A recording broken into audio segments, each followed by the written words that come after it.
नमस्कार, मैं हूं पंडित युगवीर जैन।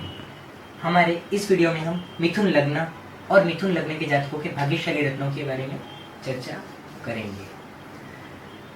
आपकी अगर लग्न कुंडली में यहाँ पर 3 नंबर लिखा हुआ है तो मिथुन लग्न की कुंडली है।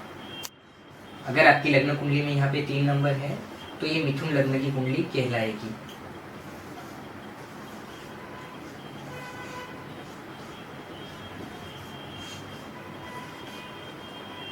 अगर आपकी मिथुन लग्न की कुंडली है तो आपके लिए भाग्यशाली रत्न होता है लग्न का स्वामी बुध यानी पन्ना, पंचम स्थान का अधिपति शुक्र का ओपल और भाग्य स्थान के अधिपति कुंभ राशि के अधिपति शनि। पन्ना, ओपल और नीलम।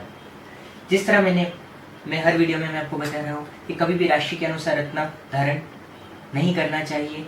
किसी भी योग्य जानकार को अपनी कुंडली बताकर परामर्श करके अपनी कुंडली के अनुसार जो भाग्य रत्न होते हैं वैदिक निर्यन हमारा जो ज्योतिष है भारतीय ज्योतिष उसके अनुसार धारण करने चाहिए। कुछ लोग तारीख के अनुसार भी करते हैं, सायन पद्धति के अनुसार जनवरी से फरवरी तक इतने तारीख तक। पर हमारा जो भारतीय ज्योतिष शास्त्र है वो बहुत ही प्राचीन है, बहुत ही सूक्ष्म है।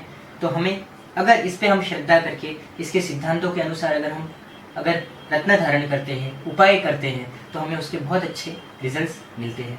अभी अगर आपकी मिथुन लग्न की कुंडली है तो लग्न का स्वामी बनता है बुध। मिथुन लग्न वाले बहुत टैलेंटेड लोग होते हैं, बहुत बुद्धिशाली लोग होते हैं। मेन माइंड बहुत ही सब दूसरी कुंडलियों के अनुरूप जितना भी फाइनेंस मैनेजमेंट है, पैसे से रिलेटेड है, जो भी अकाउंटिंग रिलेटेड है, कि मिथुन लग्न वाले उन चीज़ों को बहुत ही बेहतर तरीके से हैंडल कर सकते हैं। तो मिथुन लग्न की कुंडली में बुद्धि प्रधान लोग होते हैं, व्यापारी लोग होते हैं, तो उनके लिए पन्ना धारण करना उनके लिए मानसिक शांति के लिए, उनकी सफलता के लिए, व्यापारिक यश के लिए उनके लिए बहुत ही लाभकारी सिद्ध होता है। इस कुंडली में अगर बच्चा पढ़ाई में कमजोर है, बचपन में बुध की स्थिति शुक्र की स्थिति कमजोर है तो ओपल धारण करवाने से पढ़ाई में सफलता मिलेगी।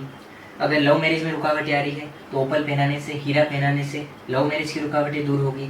अगर इस मिथुन लग्न की कुंडली में अगर यहाँ पे अगर हम ओपल पहनाते हैं तो यहाँ पर हमें जो शेयर सट्टे से रिलेटेड लोग हैं, जो लोगों का शेयर का काम है, सट्टे का काम है, इससे रिलेटेड कोई भी जोखम का काम अगर वो कर रहे हैं तो भी उनका लक स्ट्रांग होगा। ये हमारे लक का स्थान होता है। इसके अलावा तीसरा रत्न है नीलम, जो भाग्य स्थान का जो अधिपति है वो मिथुन लग्न में शनि है। लग्नेश बुध का मित्र है तो उस अनुसार शनि भी जातक को बहुत लाभकारी होता है। भाग्योदय की रुकावटें दूर होती हैं, भाग्योदय होता है।